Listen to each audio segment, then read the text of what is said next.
Muy buenas noches, amigos de IntelliJuris.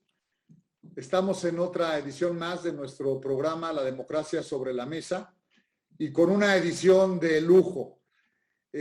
A finales del proceso electoral, en una época en que la democracia de nuestro país es un tema actoral y las instituciones que la respaldan y la soportan adquieren una mucha mayor relevancia y además en una coyuntura extraordinaria y por demás interesante.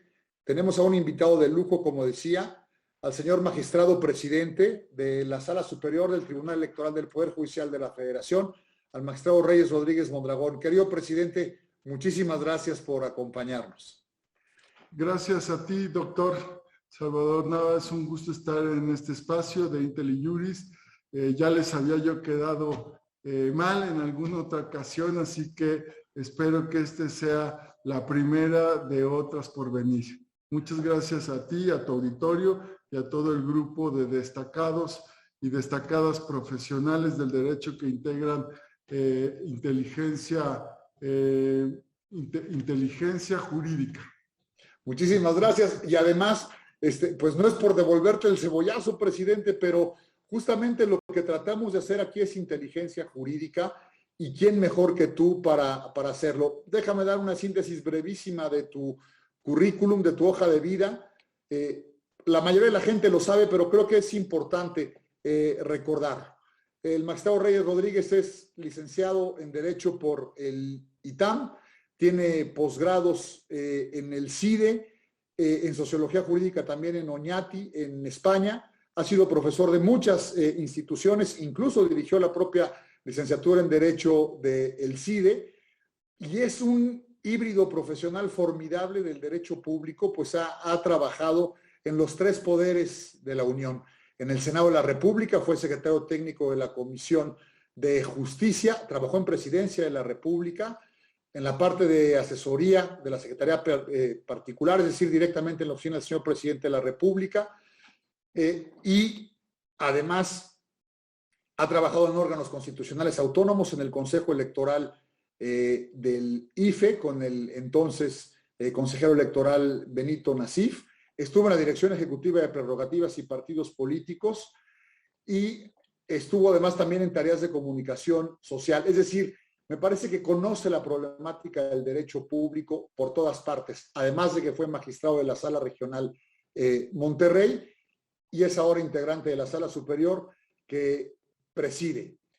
Presidente, perdóname, pero es imposible no empezar con la coyuntura de la nueva presidencia del Tribunal Electoral, lo que esto supone de cara al futuro. Muchos estamos muy animados con tu presencia ahí y tu reto es enorme. ¿Qué podrías decirnos al respecto? Gracias por la tan amable presentación, doctor Nava. La coyuntura ya fue hace un mes. Yo pensé que la coyuntura de hoy fue la nulidad de la elección de Tlaquepaque, pero remontándonos hace prácticamente 30 días, un mes y las semanas previas, me parece que en el Tribunal Electoral hemos salido más fortalecidos después de diferencias públicas, después de un proceso de tensión por precisamente distintas concepciones en torno a la operatividad de la institución.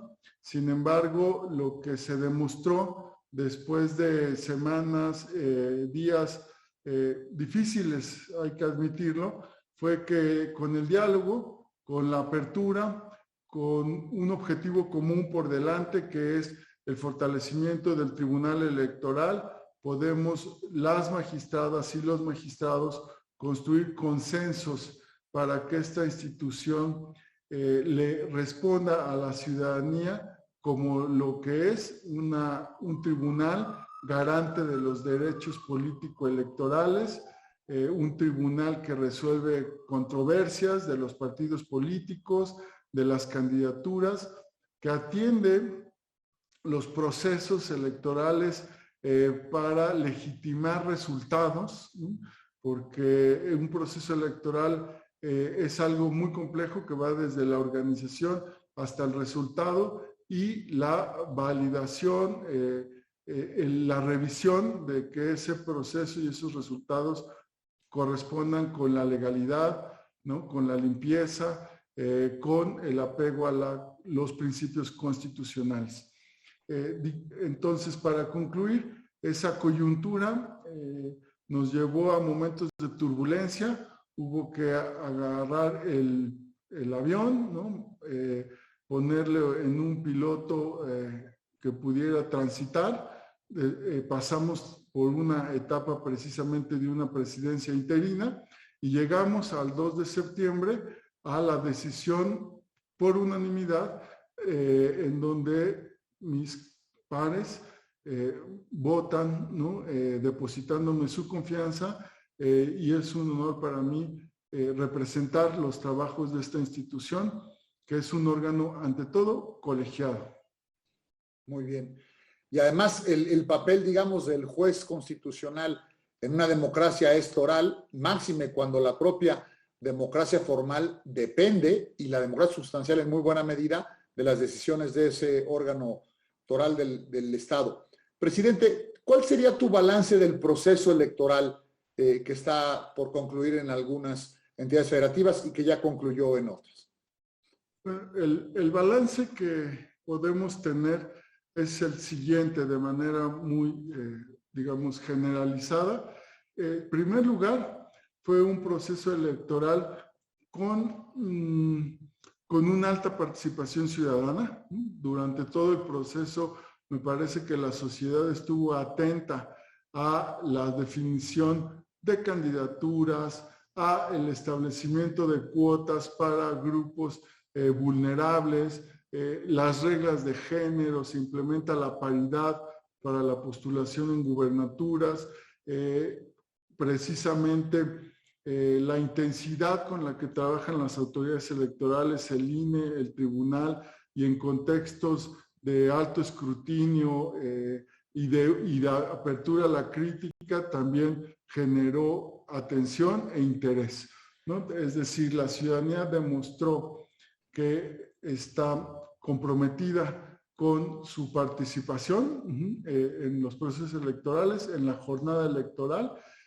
y también que tiene un interés porque las instituciones electorales funcionen, den resultados y sobre todo tengan estabilidad y fortalecimiento como órganos independientes. Y me refiero tanto al INE como al Tribunal Electoral del Poder Judicial Electoral y a todos los órganos electorales, administrativos y jurisdiccionales en el país. Cada vez es más judicializada la contienda electoral, presidente. Es decir, pareciera ya que es una costumbre que prácticamente todas las dinámicas que están al seno de nuestra democracia, desde las elecciones de los propios candidatos o las renovaciones de las cúpulas partidistas, desde los comités directivos municipales de los partidos hasta los consejos o los comités ejecutivos nacionales, la selección de candidatos, la propia contienda, las elecciones, la cuestión de fiscalización, todo termina judicializándose. A mí me daba temor, digamos, que se llegara a atascar, digamos, el sistema, la tubería por la que desahoga finalmente a buen puerto nuestra democracia electoral, que es en el tribunal, y no ha pasado. Fue una numeralia apabullante la que vivieron. ¿Cómo se desahoga? ¿Por qué no le platicas un poco al público cómo es la parte jurisdiccional del tribunal? Es decir, cuando llega una demanda, cómo se va una ponencia, cómo se procesa, cómo se estudia, cómo se discute, cómo se turna, cómo se estudia, cómo se decide finalmente. Creo que este es un segundo punto clave de la reflexión para hacer este balance. Al que introducíamos, ¿no?, el auditorio en esta conversación, que es la alta judicialización. Entonces, en el proceso electoral la vivimos, sobre todo en la etapa de precampañas, o sea, en los procesos internos de los partidos políticos hasta antes de la jornada electoral. Voy a ir recorriendo estas etapas para también dar respuesta a esta pregunta que además es muy oportuna para dar a conocer el trabajo que hacemos. En los procesos electorales, un síntoma de la democracia es que haya alta competitividad y, por lo tanto, en algunos países eso también se traduce en alta litigiosidad, y eso se da por etapas, por el ciclo electoral.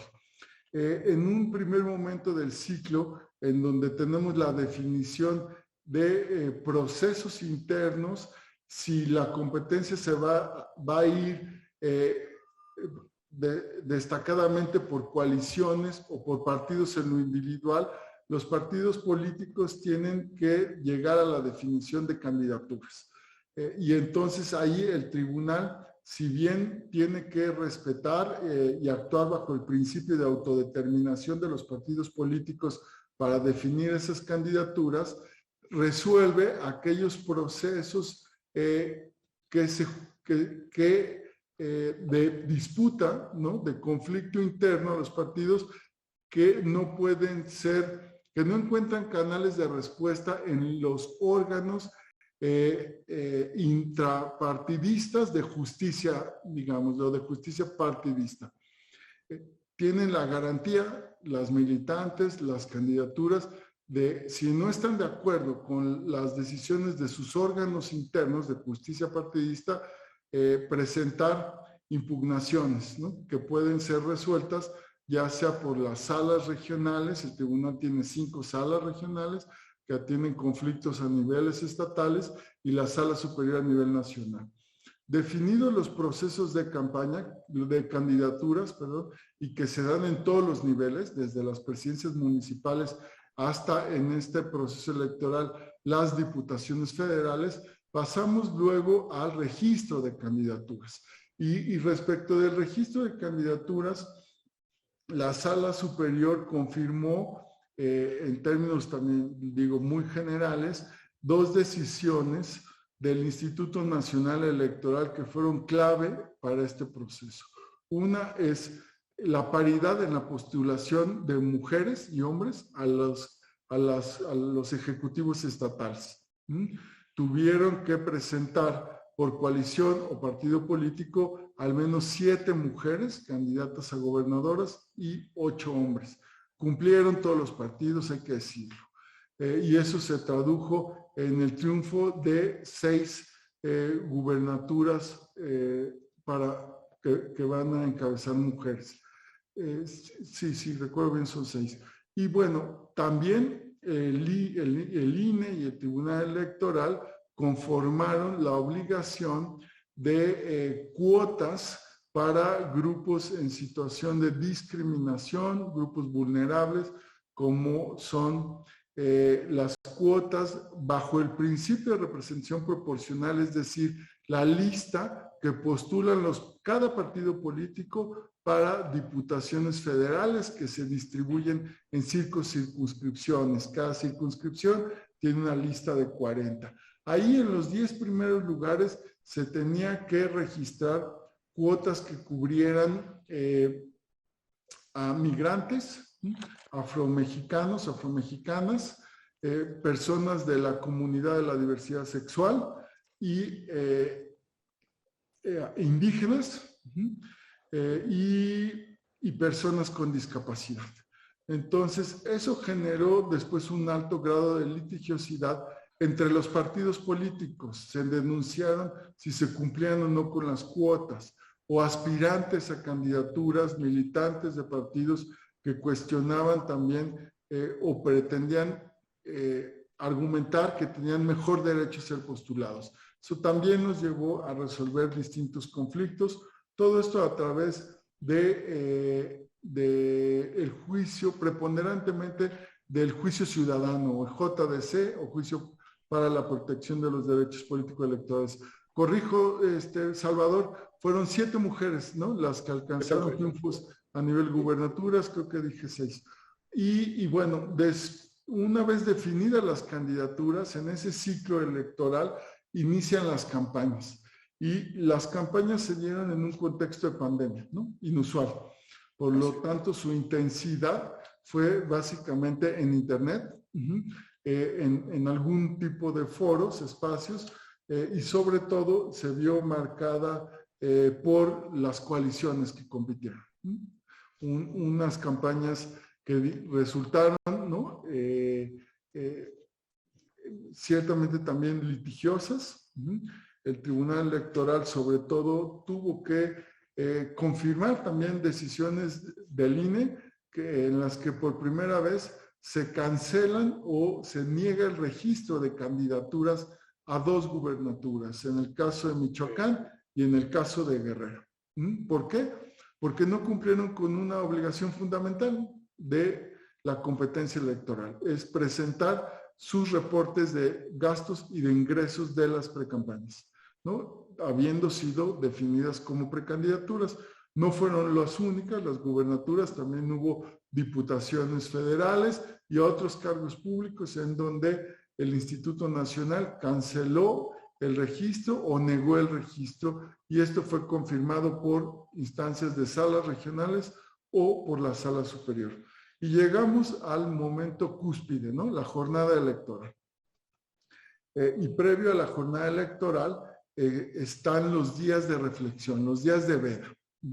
En torno a los días de veda encontramos que se repitió un fenómeno más, el de la propaganda a través de la contratación de grupos de influencia o personas con influencia, influencers, ¿no? Como les llaman, que a través de Instagram, Facebook, Twitter o de estas redes sociales pueden, porque su actividad precisamente es la de influir en los consumidores de las redes sociales, pues sirvieron como una herramienta propagandística, particularmente en el caso del Partido Verde Ecologista de México. También esto fue ya resuelto por el INE en la materia de fiscalización, y se impuso una multa al Partido Verde Ecologista de aproximadamente 45 millones de pesos. No es la cifra exacta. Esa multa la confirmó el tribunal, la sala superior. Sí. Y hay otros casos en torno a las transgresiones al periodo de veda electoral, de reflexión. Y están relacionados con la candidatura y el gobernador electo de Nuevo León, ¿no? A través también de la actividad de propaganda político-electoral, proselitismo, que se determinó válido, legítimo, en un ejercicio de libertad de expresión de Mariana Rodríguez, pero que también se dio en la veda electoral, y eso está pendiente de resolución. Otra expresión que fue sancionada por transgredir el artículo 40 constitucional y el artículo 130 constitucional fue un video en donde una transmisión de aproximadamente 8 minutos, el arzobispo emérito cardenal de Tlaquepaque, ¿no? De la arquidiócesis de Guadalajara, emite un mensaje que consideramos determinante, porque había una diferencia de votos entre primer y segundo lugar de 1.29%. Eso se da, digamos, hasta la jornada electoral, y durante todo este proceso también recordemos que durante las campañas y durante la veda y la jornada está prohibida la propaganda gubernamental. Y entonces enfrentamos controversias en relación con los mensajes que se dan en conferencias durante la mañana por el Ejecutivo Federal. Ahí el INE tomó algunas medidas que fueron en ocasiones revocadas, en otras ya entradas las campañas confirmadas, y también se declaró la transgresión al artículo 134 de la Constitución. Como puedes observar, y aquí me voy a detener porque ya me extendí en el tiempo, Salvador, este es el balance de las precampañas a la jornada, y con tanto nivel, con un nivel regulatorio tan alto, ¿no? Con una competencia y pluralidad política tan intensa, con una democracia tan vibrante como es la mexicana en los procesos electorales, con tantos actores políticos, ¿no? Gubernamentales, partidos, religiosos, influencers. Evidentemente se va gestando, se va conformando un alto grado de litigiosidad.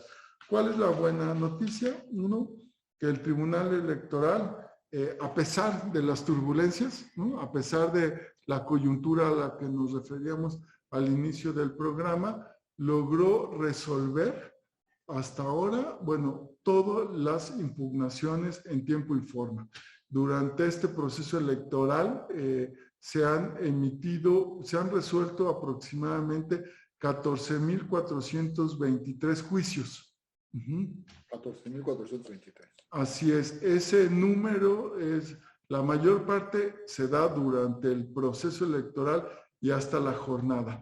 Después de la jornada, en la etapa de impugnaciones de resultados, tenemos aproximadamente 3,809 impugnaciones.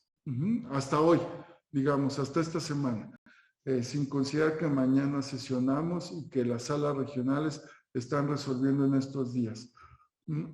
Entonces, te digo, la buena noticia es que aún en contextos de coyunturas, de turbulencias, lo que se demuestra es que la institucionalidad del Tribunal Electoral refleja profesionalismo de gente que tiene carrera jurisdiccional, de un cuerpo, ¿no? De abogadas, de abogados especializado, que se resuelve en tiempo y forma, de hecho en tiempos récord, más o menos el promedio de resolución por días, a ver, creo que no lo tengo actualizado, pero está entre 12 y 15 días.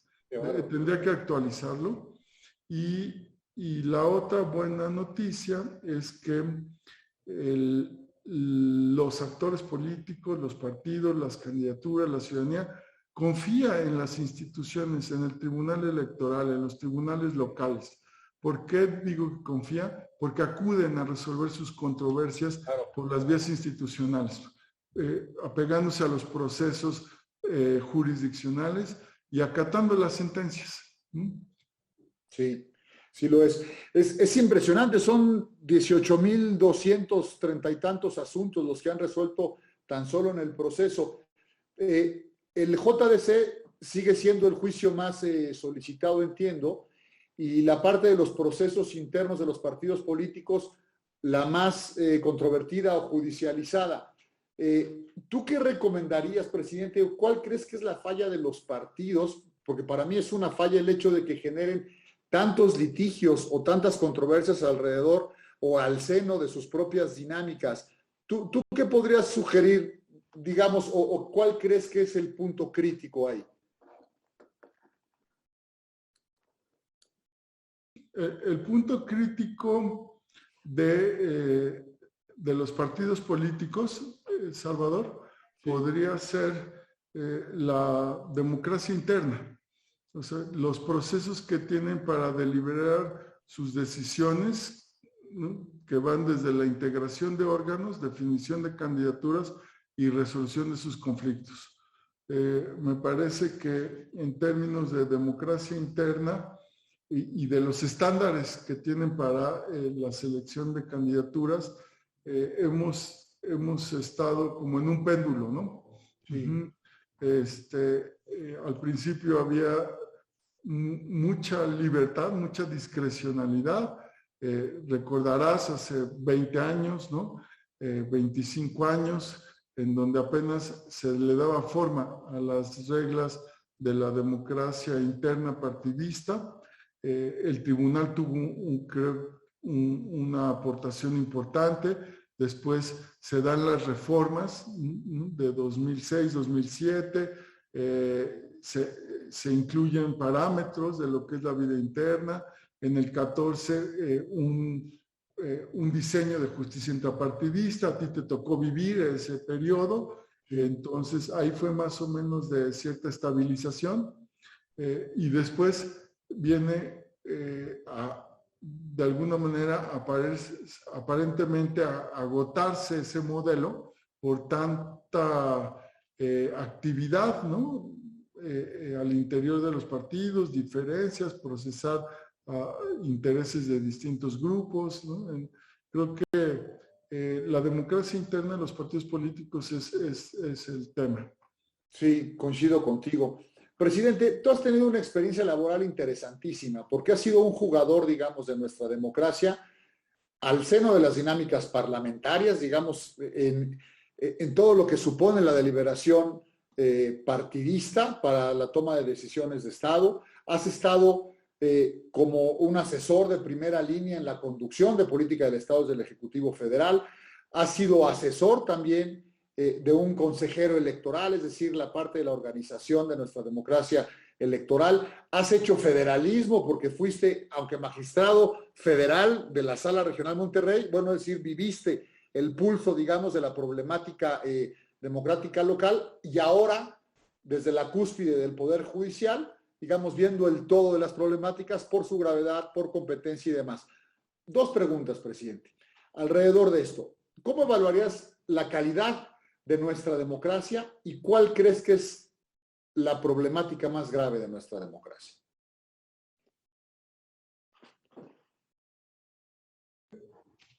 La problemática más grave, que es la pregunta de los, ¿no?, de la Lotería Nacional,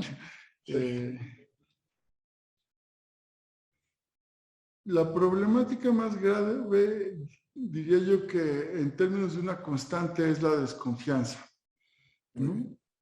Así surgió el debate sobre la necesidad de autoridades electorales independientes autónomas, ¿no? El modelo del INE, antes IFE, está pensado desde quienes lo diseñaron, tratando de seguir los principios del Poder Judicial. Sí. ¿Por qué? Porque el Poder Judicial, no me refiero al Poder Judicial mexicano, al Poder Judicial como una institución de un Estado de Derecho, de una democracia, con ciertas características. ¿Y por qué? Por su función de contrapeso en una democracia. El Poder Judicial es un elemento, como sabes, esencial, o sea, es una condición necesaria para la existencia de un Estado democrático de derecho. Y entonces las características de ese Poder Judicial se buscaron trasladar, en primer lugar, al Instituto Federal Electoral. Darle autonomía, darle independencia, darle colegialidad, que sea una institución especializada, y por el otro lado también que sea una institución ciudadana. Entonces todo esto fue para responder al alto grado de desconfianza que había en el sistema político, ¿no? Digamos, desde hace muchos años, pero la reforma estructural, que es la del 93, 94, ¿no? Toma estas características. Y a partir de ahí, y de reformas previas, pero hacia adelante, hasta la última de 2014, lo que tenemos es una serie de reformas más bien coyunturales, que van respondiendo a la desconfianza entre los partidos, a la desconfianza hacia las autoridades gubernamentales, a la injerencia, ¿no?, denunciada por la oposición, ¿no?, de los ejecutivos federales, a los desequilibrios en la inequidad ¿no?, de la contienda, en fin, pero creo que ese ha sido como una constante este punto crítico de la democracia electoral, ¿no? Porque si hablamos de la democracia en general, pues yo te diría que el problema crítico es la desigualdad, ¿no?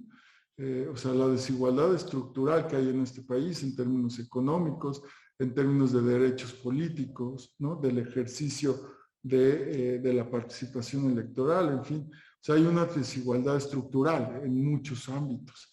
Ese sería, hablando de democracia en general, el factor, digamos, más crítico. Y aún en día vivimos en contextos de desconfianza, ¿no? Sí. hay que reconocer que el propio Tribunal Electoral ha tenido altibajos, ¿no? Afortunadamente ahora tenemos mejores evaluaciones en torno a la credibilidad en el Tribunal Electoral, en el INE también, pero ha pasado por distintos momentos. Entonces, se ha trasladado también esa desconfianza a las instituciones electorales y a las locales, ¿no? Y tal. Ahora, desde una perspectiva de la calidad de la democracia, tenemos esta visión que también conocen los y las expertas en materia electoral de integridad electoral, ¿no? Que nos permite tener de manera más focalizada o segmentada en distintos rubros un diagnóstico o una evaluación sobre la calidad de la democracia. Yo no soy experto en el tema, realmente ha sido un trabajo de la ciencia política, ¿no? de expertas y expertos politólogos que han estudiado desde distintas perspectivas la calidad de la democracia. Ahora, tratando de rescatar ideas generales. Que tenemos un sistema partidista o un sistema de partidos debilitado, atomizado en el caso de México, ¿no? Sí. Y que requiere sin duda sanear la relación con la ciudadanía. Si observamos los indicadores de confianza sobre los partidos y sobre la arena legislativa en donde nos representan a la ciudadanía y conforman grupos parlamentarios, pues sí tienen una ventana de oportunidad muy amplia. Sí. Y ese es creo, un aspecto de la calidad de la democracia que hay que atender. Otro es la justicia local, la justicia electoral local. También se requiere fortalecer a los tribunales electorales estatales.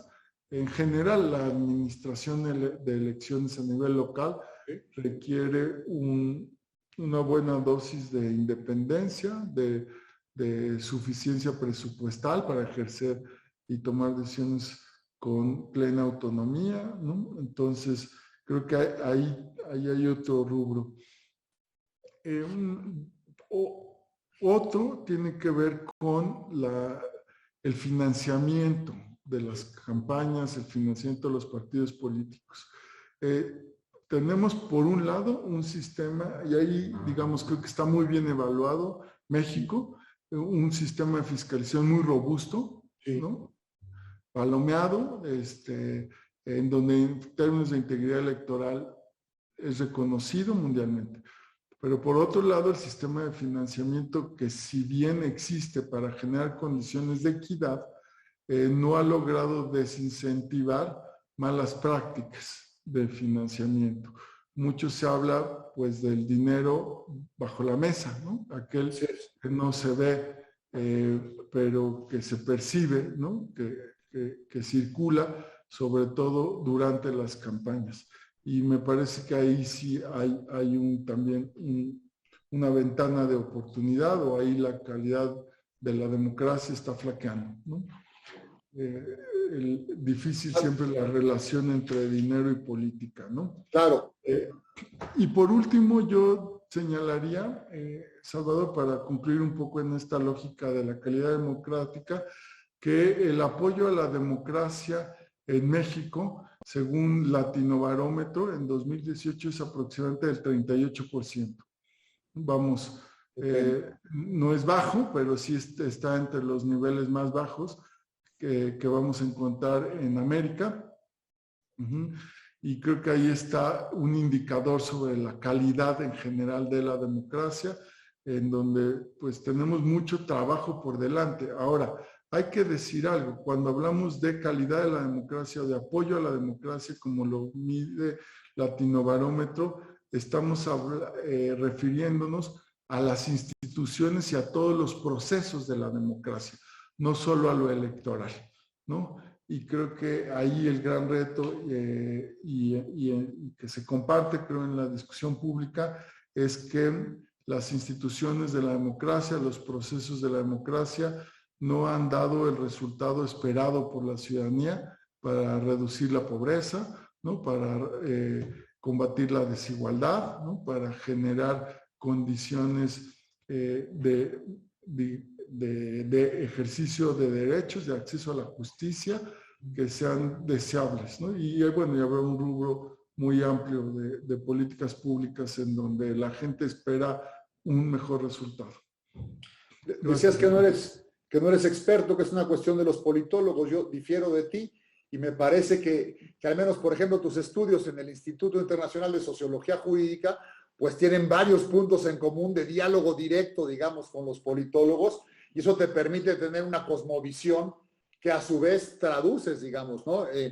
Por ejemplo, al admitir pruebas contextuales, al valorar, al argumentar, que te permite resolver jurídicamente buena parte de esta problemática jurídica y contribuir a la calidad de nuestra democracia, porque tenemos instituciones electorales que son insignia en todo el continente, por ejemplo, nos invitan constantemente a los mexicanos a hablar sobre ello, incluso a otros continentes, ¿no? Y sin embargo la calificación no es muy buena, hablando del Latinobarómetro, justamente por estas otras dinámicas. Presidente, a mí algunos me comentaban cuando integraba el tribunal, así con mucho desconocimiento, me decían, pero tu trabajo es muy fácil, ¿no? Te veo sentado ahí en la sesión diciendo a favor del proyecto, o como mis precedentes anteriores, o a veces discutías, y no saben qué es lo que hace un magistrado electoral. Y aún más cuando es presidente de la sala superior. Es decir, platícanos a un mes que tienes de presidente, ¿cómo es el día o cómo es la semana de Reyes Rodríguez? Es decir, integras comisiones, ves comités, ves al secretario general de acuerdos, ves lo que llega al tribunal, distribuyes, conduces las sesiones, estudias tus asuntos, ves a tu ponencia, decides tus criterios. ¿Sí? Platícanos, ¿cómo vive Reyes Mondragón? ¿Cómo es su día o cómo es su semana? Tipo o prototipo, si pudiéramos hablar de un denominador común de tu agenda, presidente. Gracias por la pregunta, Salvador. Y creo que la gente que te vio a ti como magistrado electoral tiene razón en que parecía un trabajo muy fácil, porque tú lo hacías muy bien y lo hacías muy natural y con un conocimiento de la materia y en general del fenómeno electoral que pues sí parece fácil, ¿no? Ahora, a mí se me dificulta más y tengo que reconocer que además con la presidencia el trabajo se triplica, ¿no? ¿Cuál es la actividad ordinaria? Digamos, voy a tratar de resumir un día, ¿no? Que normalmente pues empieza uno ya trabajando pues, desde temprano, pero formal, 9 de la mañana, terminas aproximadamente a las 11 de la noche, ¿no? Eso prácticamente ha sido este mes, ¿no? Trabajando fines de semana, por supuesto. ¿Y en qué invierte uno el tiempo, ¿no? Tratando de regresarle pues a la sociedad la inversión pública, ¿no? En el tribunal. Uno es audiencias, ¿no?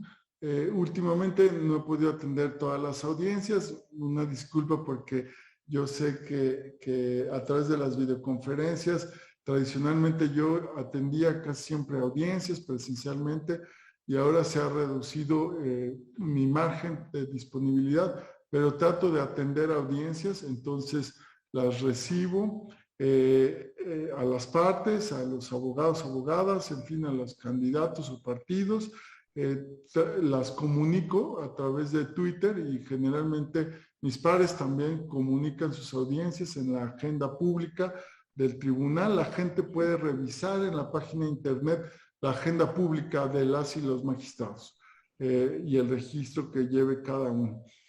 Otra parte importante de la agenda jurisdiccional es las reuniones con el equipo de trabajo, ¿no? Lo que llamamos la ponencia, que además no está solo conformada por abogados y abogados, o sea, hay secretarios de estudio y cuenta, por supuesto, pero hay más personas que ayudan en el trabajo del secretariado y quienes nutren la discusión, ¿no? Politólogas, bueno, principalmente en mi oficina está conformado por abogadas, abogados, politólogas, politólogos. En ocasiones hemos tenido también la discusión con economistas ¿no? O con sociólogos, sociólogas. Entonces, hay una discusión plural, pero, o sea, digamos, con perspectivas, ¿no? Académicamente plurales, interdisciplinaria. Y eso también, hoy discutí con mi ponencia, por ejemplo, algunos temas, ayer también, porque tenemos mañana la sesión pública. Entonces hay que preparar esa sesión desde la perspectiva individual como magistrado, ¿no? Como juzgador. Tengo que estudiar los proyectos, discutirlos con la ponencia, definir mi voto, ¿no? Y se prepara todo el día, desde ayer y hoy, posicionamientos para la sesión pública, reviso los documentos, trabajamos en ocasiones en votos particulares o concurrentes. Desde noviembre de 2016 a la fecha, en mi ponencia hemos presentado aproximadamente 800 votos entre particulares y concurrentes. Es decir, en promedio, bueno, en 4 años 200, o sea, 200 por año aproximadamente. Esto es casi duplicar el trabajo. Claro. Ahora estoy checando aquí el dato exacto, pero últimamente pongo menos votos particulares y concurrentes, pero sigo insistiendo en mis posiciones y si es necesario presentar un voto, lo hago, ¿no? ¿Por qué son importantes los votos? Reflejan los argumentos, las razones de votos diferenciados. Claro. Y nutren la discusión, el análisis. Para los profesionales en materia electoral, les ayuda a tener también distintas perspectivas, ¿no? Ahora, para preparar la sesión, me reúno también con el secretario general de acuerdos, la subsecretaria general de acuerdos, organizamos la lista que se publica 24 horas antes. En este mes hemos estado tratando de que se publique 24 horas antes, para que lo sepa todo tu auditorio, en la página de internet. Sí. Por ejemplo, hoy a las 12:30 aproximadamente se publica el aviso de sesión para mañana con la lista de asuntos a resolver. Tenemos que convocar a las magistradas y a los magistrados. Entonces se hace esa convocatoria y se consulta a las distintas ponencias respecto de la lista que se les presentó, ¿no? Y a veces también ustedes se preguntarán por qué asuntos que ya están listados, avisados, en la sesión se retiran. Esto porque durante los proyectos en esta ocasión se circularon el viernes de la semana pasada y se siguen circulando aquellos que tienen fechas límite de instalación, ¿no? Por ejemplo, el 10 de octubre tenemos como fecha límite para que se instalen los ayuntamientos de Guanajuato, ¿no? Entonces pueden ir presentándose demandas y se van generando proyectos previo a la sesión de mañana, ¿no? Y se van incorporando poco a poco a la lista. Y otros, en este trabajo que hacen las ponencias de viernes a martes, se intercambian opiniones, documentos, o también llamadas, correos electrónicos entre el cuerpo de secretarios y entre los magistrados y magistradas. También, por ejemplo, solicitamos que a la hora de discutir un asunto se ve más complejo, establece un precedente interesante y requerimos más tiempo. Y alguien solicita, por favor, que se liste la próxima semana. Entonces hay que estar atentos a esas solicitudes y se retiran de la lista al inicio de la sesión de mañana. Bueno, eso implica la organización de la sesión. También hay que revisar los resolutivos, todo un guión, porque mucho de lo que yo hago es dar lectura durante la sesión al resolutivo, que se comunique lo que se decide con la mayor claridad posible. Por supuesto, la realización de una sesión tiene implicaciones de sistemas, de área de comunicación, de la Secretaría General que organiza la sesión, es decir, mucha gente y muchas áreas involucradas para llevar a cabo una sesión. No se convoca, digamos, de un momento a otro como un Zoom, ¿no? Claro. Ahora la gente está muy acostumbrada al Zoom, pero no es tan fácil en una sesión pública. Y mi trabajo también implica ahora reunirme con académicos, académicas, con instituciones. Hoy mismo, por ejemplo, tuve una reunión con la Academia Interamericana de Derechos Humanos, ¿no? Sí. Que tiene su sede en Coahuila. Coahuila. Una institución, sí, así es, nacional, internacional, y tuvimos una reunión de trabajo sobre proyectos futuros, colaboraciones en materia de justicia abierta, en observatorios electorales que tú impulsaste, iniciaste aquí en el tribunal, Salvador, y bueno, darle continuidad a todo esto. Por ejemplo, tenemos también, tengo reuniones con representantes de partidos políticos, de pueblos y comunidades indígenas o gente, ¿no?, experta en la materia. Y bueno, en eso se va prácticamente todo el día. Estoy checando aquí mi agenda para ver en general. A todo lo administrativo, presidente. La cantidad de personas que trabajan en el tribunal es impresionante para que pueda funcionar, ¿no?, el respaldo que hay. Sí, tenemos muchas áreas en el tribunal. Por ejemplo, todo el día de ayer tuve reuniones con transparencia, con el área que se dedica al archivo, a documentar publicaciones, en fin, con comunicación social, con la Secretaría Técnica de Estudios Constitucionales. Es decir, sí, darle un seguimiento a toda la actividad institucional, ¿no?, con los encargados y con los integrantes de áreas, con la Secretaría Administrativa, observar cómo va el presupuesto para el próximo año, cómo se va ejerciendo el presupuesto de este año, y en general también, bueno, hablar obviamente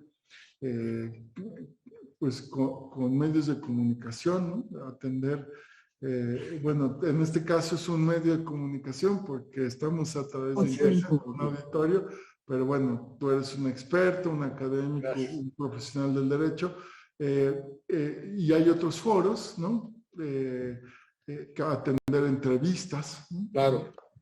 Y bueno, sí realmente no, o sea, quisiera decirte que sí, pero no. Me pregunta aún, hay varias preguntas en el panel, y hay una que me gustó muchísimo de un muchacho, supongo que es un muchacho, Osiel Arévalo, dice: Magistrado presidente, buena noche, quiero realizarle la siguiente pregunta. ¿Qué consejo le da a un estudiante de la carrera de Derecho que aspira a llegar al Tribunal Electoral del Poder Judicial de la Federación? Me parece preciosa la pregunta y te la pongo, digamos, como algo que contestes, por favor, desde tu biografía. ¿O qué le dirías a un alumno, a un hijo, o cómo recordarías tu camino? Hay, yo creo que dos elementos clave, ¿no? Uno es fortalezcan sus competencias, ¿no?, como estudiantes, como profesionales, es decir, desarrollen habilidades que son clave en la profesión, como el pensamiento crítico, aprender a escribir de la manera más clara y estructurada posible, y el conocimiento obviamente del derecho. La materia electoral implica saber administrativo, civil, constitucional, electoral, o sea, es un área especializada, pero en donde se cruzan muchas lógicas jurídicas. Sí. Entonces, formarse en competencias. Y dos, buscar redes, o sea, redes profesionales en la materia electoral, ¿no? Evidentemente, qué bueno que siguen este tipo de programa, IntelliJuris, pero, y que estén en comunicación, pero métanse a las redes en materia electoral, ¿no? Y acérquense al tribunal, vamos. Yo recibo, no es promoción, pero recibo varios correos de gente solicitando trabajo. Y no digo, no es promoción porque no tengo vacantes ya en mi ponencia, pero recibo muchos correos. Y realmente los leo y veo los perfiles y veo los currículums. Y si encuentro perfiles interesantes, los voy canalizando o les damos una respuesta. Entonces, el segundo ingrediente clave para el ejercicio profesional es estar dentro de la red de la materia en la que te quieres dedicar, ¿no? Muy bien. Y les diría, el tribunal además ofrece muchos puntos de contacto, cursos a través de la Escuela Judicial Electoral, programas de todo tipo, nuestros correos electrónicos son públicos, o sea, hay muchos puntos de contacto. Muy bien. Presidente, 3 preguntas más porque nos estamos pasando el tiempo, pero es muy interesante, caray. ¿Tú cómo ubicas la relación de lo que sale en la prensa respecto del tribunal con la realidad que tú conoces y dominas? Es decir, lo que leemos en los medios, lo que vemos en Twitter, lo que vemos en otras redes, ¿tú cómo lo calificarías? Sin hablar de ningún medio en específico, pero ¿crees, digamos, que la masa crítica o los editoriales o lo que se reporta del tribunal, qué porcentaje le darías o cómo lo ubicas, digamos, con la realidad, con lo que ocurre, con lo que decides, con lo que comunicas? Tus pares, desde luego, ¿no? El tribunal como institución. Muy interesante pregunta, casi sociológica, ¿no? Correcto. Quiero precisar que son 685 votos los que están y son consultables en la página de justiciaabierta.net. O sea, exageré un poco, es que a veces siento que es más el trabajo. Bueno, la realidad versus la opinión publicada, ¿no? O la información publicada. Y los comentarios en estas redes sociales. A ver, es una pregunta muy compleja. ¿Qué diría yo? Uno es muy importante cuando se construye la cultura legal, ¿no? La percepción de la gente y lo que comunican los operadores del derecho. Claro. Y entre la realidad de lo publicado, de lo comentado en las redes sociales y lo que pasa entre los operadores del derecho, siempre habrá un gap, o sea, habrá una distancia, habrá una brecha. Claro. Cerrar esa brecha es responsabilidad de todos, de los medios de comunicación, de los periodistas, de los profesionales, digamos, que ejercen la libertad de prensa, la libertad de expresión, de la sociedad, de la ciudadanía que participa en esas redes y de las autoridades, de quienes operamos el derecho, también de la profesión legal, que muchas veces, ¿quiénes son los que nos traducen las decisiones? Así es. Los abogados de las partes, las abogadas, ¿no? Que comentan en los programas, que participan en los foros, en las noticias, en fin. Son parte también de esta cultura legal, ¿no? Interna, y la externa es la percepción que tiene la sociedad, los medios. Sí. Es muy difícil decirte en qué porcentaje se corresponde, porque esa realidad publicada es una percepción que no se puede ignorar. No podemos decir que es falsa. Claro. Desde un punto de vista sociológico, de comunicación, existe esa realidad, la de los medios. No diría que la de las redes sociales toda, porque sabemos que hay muchos bots, estos trolls, o sea, ahí, tendríamos que segmentar mucho, ¿no? Y ver lo que pasa. Y cómo comunicamos es importante.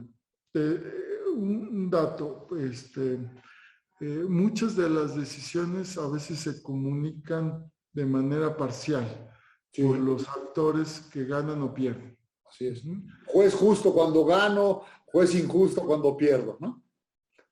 Sí, y eso va generando percepción. Es el juicio de la opinión pública, finalmente, el que trasciende más, nosotros juzgamos en el tribunal casos con demandas concretas y muchas veces no se conocen esas demandas.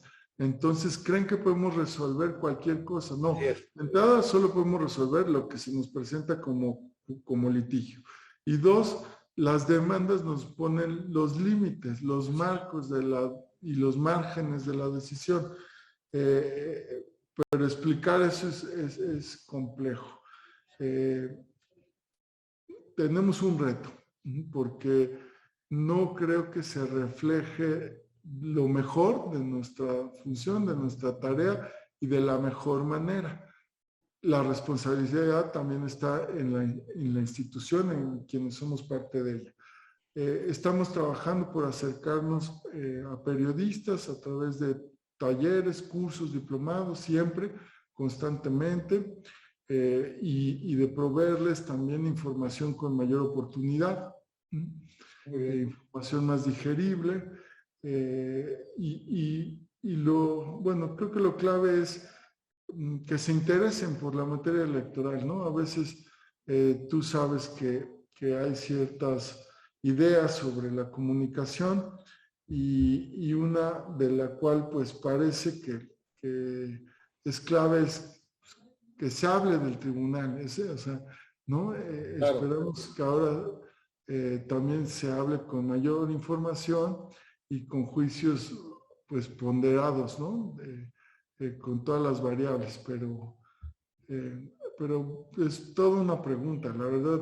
Creo que no, pero la respondiste muy bien, si me permites, el atrevimiento. Además, creo que dijiste una palabra clave que es reto, ¿no? Y dijiste, nosotros somos los responsables. Es verdad que existe esa realidad sociológica, esa realidad mediática. Si yo leo a Janet López Ponce, a Guadalupe Irizar, a gente que se ha especializado, digamos, en la fuente, muchas veces se acercan, ¿no? A cuestiones que pareciera que están en el imaginario respecto de lo que pasa, pero sí creo que el punto clave está en comunicar las resoluciones y las acciones del tribunal, y creo que van avanzando bien en esto.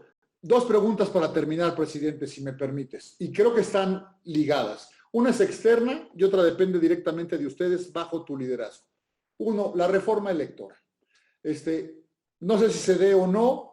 ¿Tú qué le pondrías? Me parece desde luego a mí un exceso lo que se ha anunciado desde el titular del Ejecutivo, eso lo digo yo, no te lo pongo ni siquiera como pregunta. Algunas voces estridentes que no tienen ni idea de lo que ocurre en el tribunal o cómo se necesita el tribunal, pero yo te preguntaría, ¿qué le pondrías tú a la reforma electoral para mejorar nuestro sistema democrático? Y dos, los retos del tribunal, presidente, y con esa me despido, si me permites. Pues te despides con preguntas que nos dejan la puerta abierta para otros dos. Qué bueno, qué bueno. ¿No? Uno sobre la reforma y el otro sobre cómo fortalecer el tribunal electoral, sí. Los retos.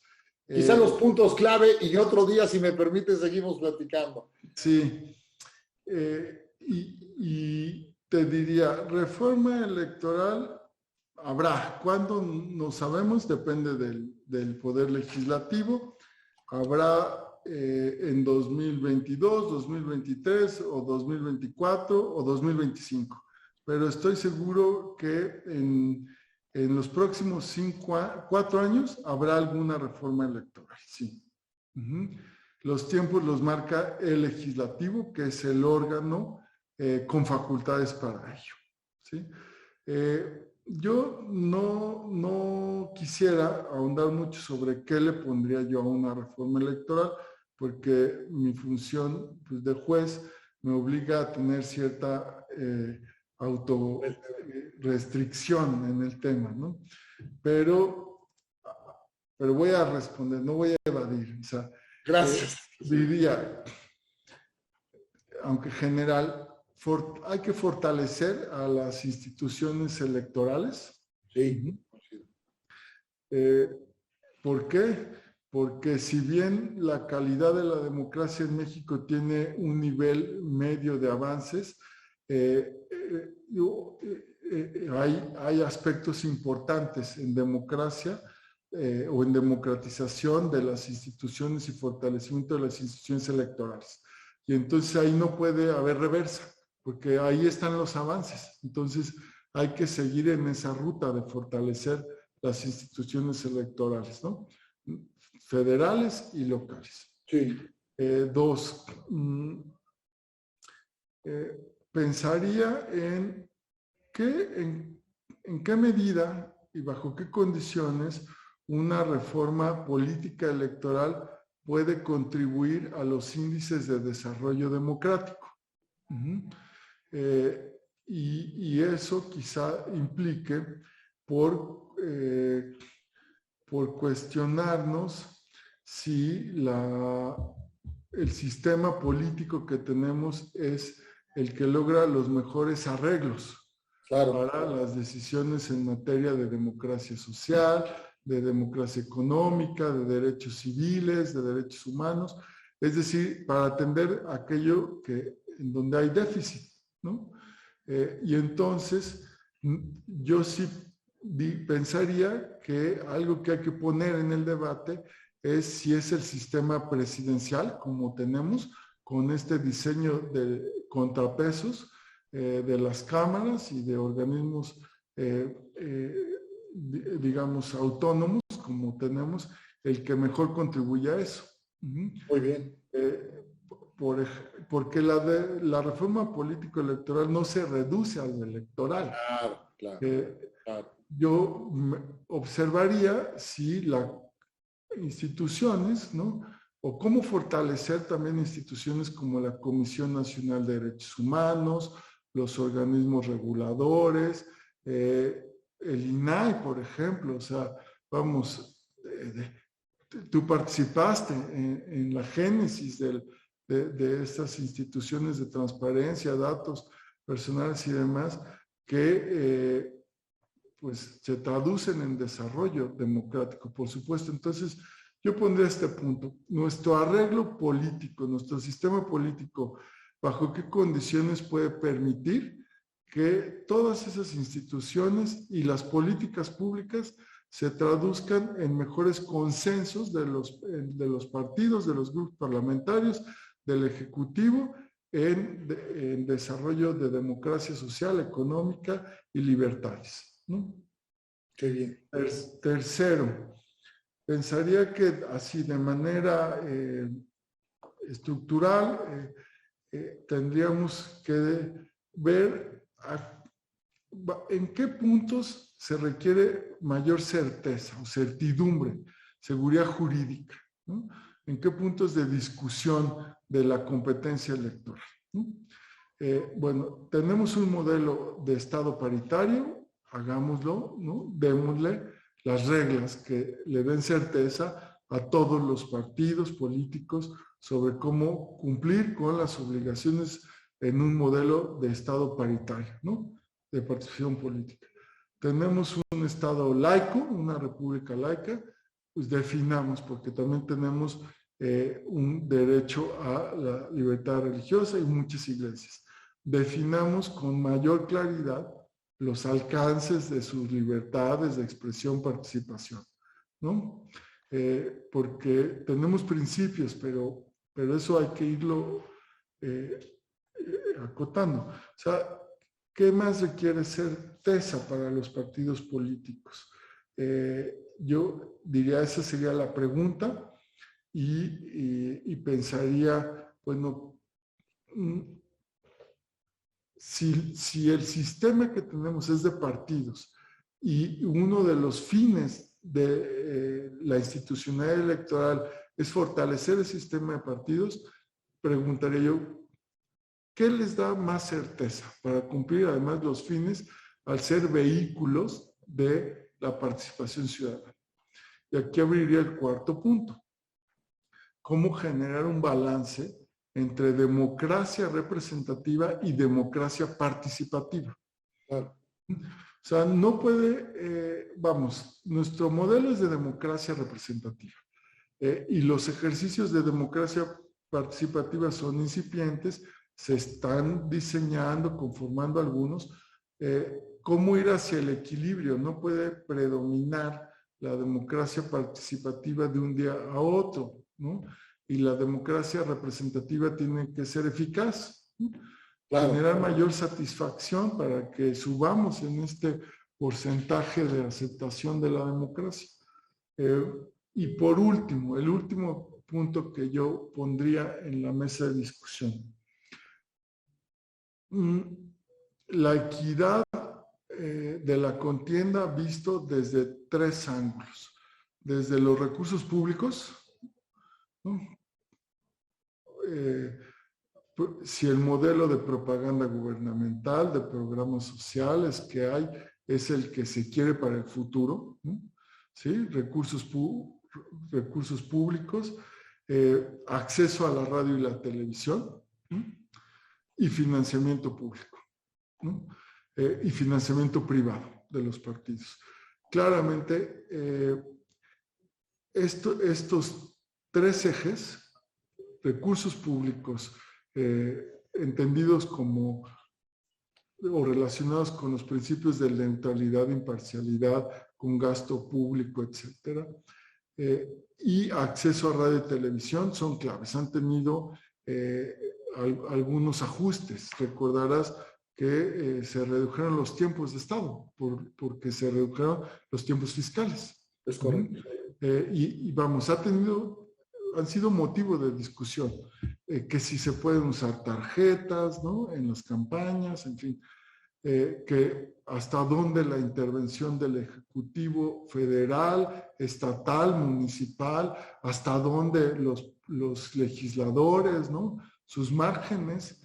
El tribunal realmente ha tenido que buscar equilibrios entre libertades y uso neutral, imparcial del recurso público. Y te decía, el tercer eje, el financiamiento. O sea, sí, ¿qué tanto más o menos financiamiento público? Reglas para el privado. Los topes de gasto de campaña parece ser que es un concepto ineficaz. Hay topes de gasto muy bajos y presionan mucho la competencia, ¿no? A las autoridades. Sí. Hay topes de gasto que parecen excesivos. Sí. Así, yo me preguntaría si está funcionando la idea de topes de gasto y luego dónde ponerlos, ¿no?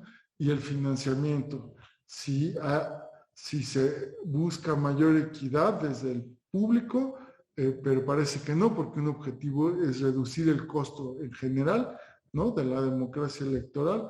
Entonces, el financiamiento privado, ¿y bajo qué reglas? Porque no hay que desconocer que también en el debate público está el cuestionamiento siempre de la licitud de ese financiamiento. Sí. Y yo dije que ese era el quinto punto y el último, pero no, hay un sexto. Esta elección nos deja una enseñanza también respecto de la violencia en general en las elecciones, en los procesos. La violencia de género, la violencia hacia los periodistas, hacia la libertad de expresión, ¿no? La violencia que proviene del fenómeno criminal. Ese es el gran reto hacia el futuro para la seguridad de la democracia.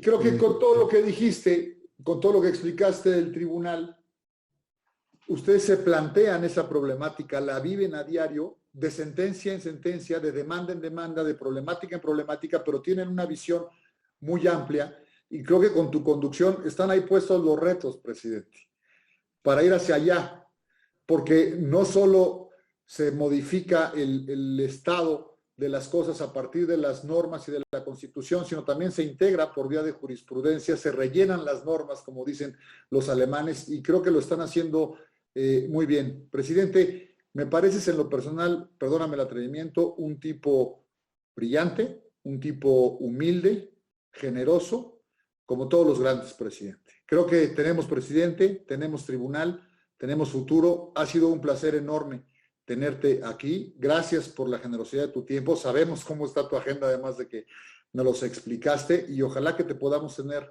muy pronto de vuelta. Mis compañeros de IntelliJuris, el ministro Cosío, Sergio López Ayón, Pepe Rolanchopa, Luis Pérez de Hacha, te mandan un abrazo muy fuerte. Te saludamos. Ten en cuenta que IntelliJuris es tu casa y que haces gala de lo que hacemos aquí, que es, o que lo que intentamos hacer aquí, que es inteligencia jurídica. Has dado una muestra y te agradezco profundamente. Muchísimas gracias, Reyes querido. No, muy generoso, Salvador, la verdad. Vamos, no tengo palabras para agradecerte, ¿no? Tu reconocimiento y solamente, pues, mi compromiso, ¿no? Lo dejo claro con la institución, con ustedes, la profesión legal, contigo y todos los exmagistrados, exmagistradas de este tribunal, con el pleno actual para hacer, digamos, el trabajo lo mejor posible. Y yo con gusto acepto la invitación para estar en IntelliJuris en un próximo programa y responder la segunda pregunta que no respondí, que tiene que ver con retos para fortalecer al tribunal.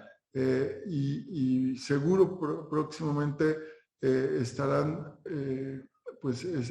sobre la mesa algunas ideas que están en discusión al interior del Pleno y que me gustaría mucho compartir contigo y con tu auditorio y con todo el equipo de juristas pues muy reconocidos de IntelliJuris. Muchísimas gracias, presidente. Un abrazo muy fuerte hasta Carlota Armero y todo el éxito por el tribunal, por México y por nuestra democracia. Amigos de IntelliJuris, este fue un programa más de la democracia sobre la mesa y nos vemos la próxima. Muchísimas gracias. Gracias, Reyes querido.